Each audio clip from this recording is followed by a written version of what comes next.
This is the Filadryer S4 from SUNLU. It's probably the most advanced filament dryer I've seen, and we're gonna unbox it, set it up, and see how it looks.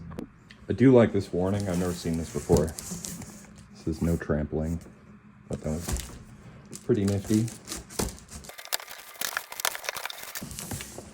Looks like it's packaged pretty well. Take this top foam piece off, and we can pretty much just pull it right out from there.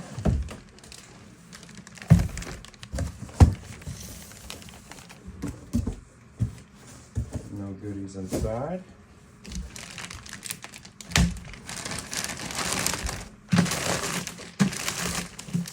I gotta say, this thing is pretty impressive.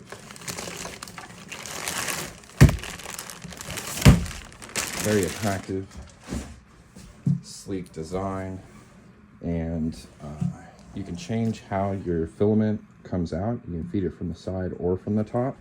You can fit 4 different spools of filament in here, and it's pretty easy to unload and load. Got a nice clear screen on the top, a little light in on the other side. Pretty cool.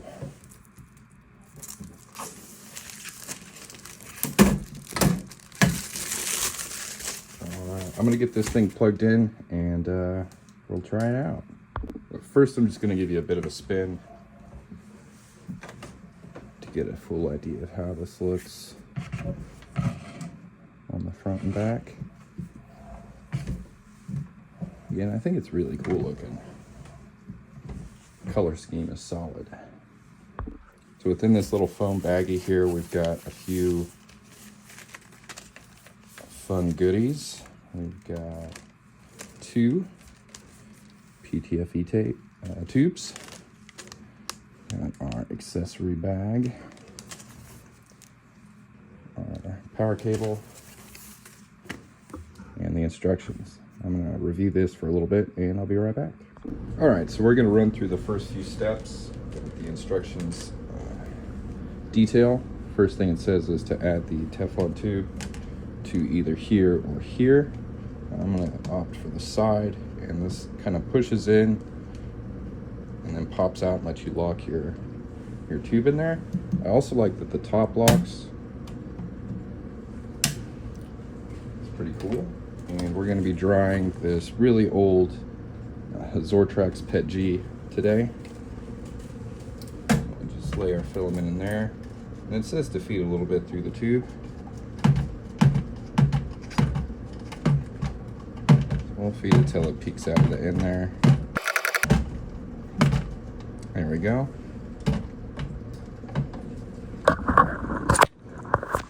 This is how it looks inside the dry box. So we're just going to close this up, lock it, and plug it in and get it going. All right, we got it plugged in. We're going to turn it on for the first time. And check out the screen down here. See what it says. So this little icon here, that's the power button. So we're going to turn that on. And there's quite a bit of information on the screen here. So right here, this is the current humidity reading within the box. This is the current temperature. This is the target temperature, and this is the mode. It's currently curing or heating for PLA. I'm going to switch that to PET G because that's actually what's in there. So let's see if we can figure out how to do that. Probably go to set.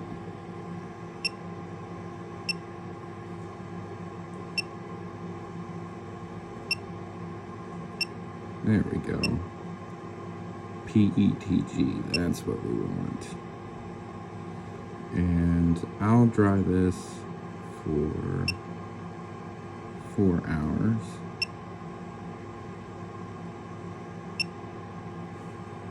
And this has 2 modes. So the first mode is just going to go to the target and stop.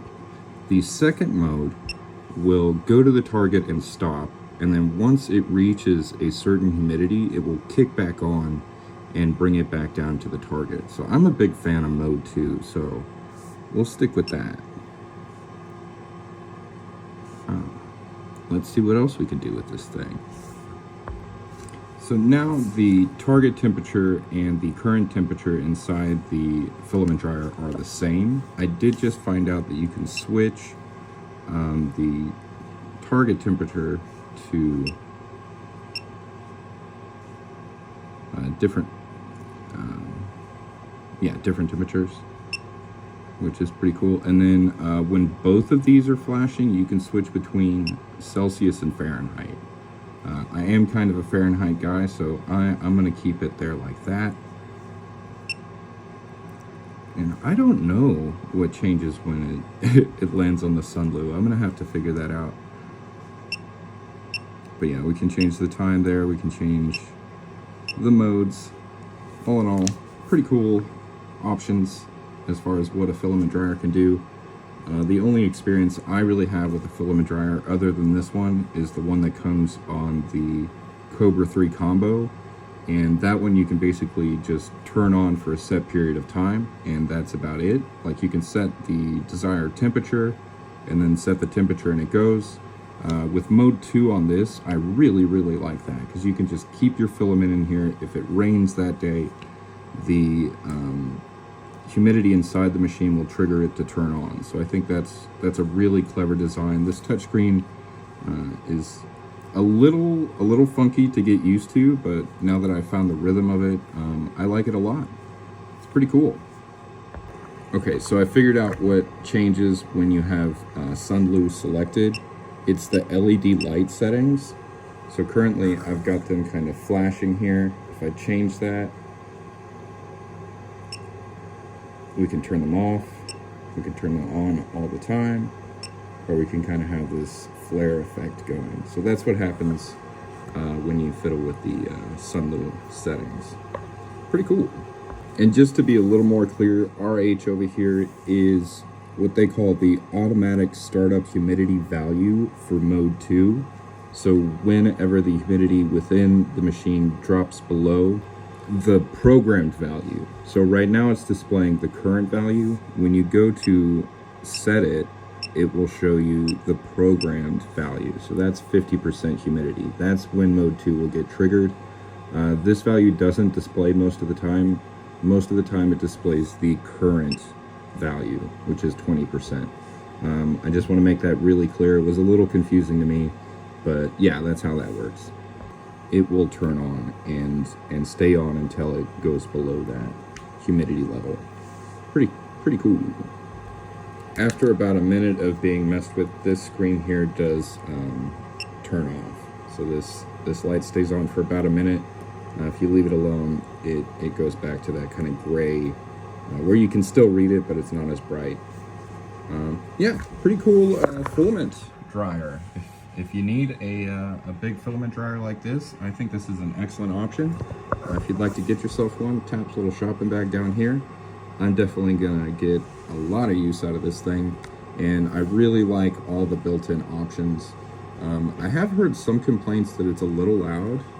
It's no louder than my loudest 3D printer, so I think just putting them right next to each other, it's not going to be that huge of a noise issue. But I mean, you can definitely hear it when it's on, but it just sounds like, I don't know, maybe a small air humidifier or like an air filter. But yeah, this is SUNLU's filament dryer, the Filadryer S4. Go get you one. Thanks for watching.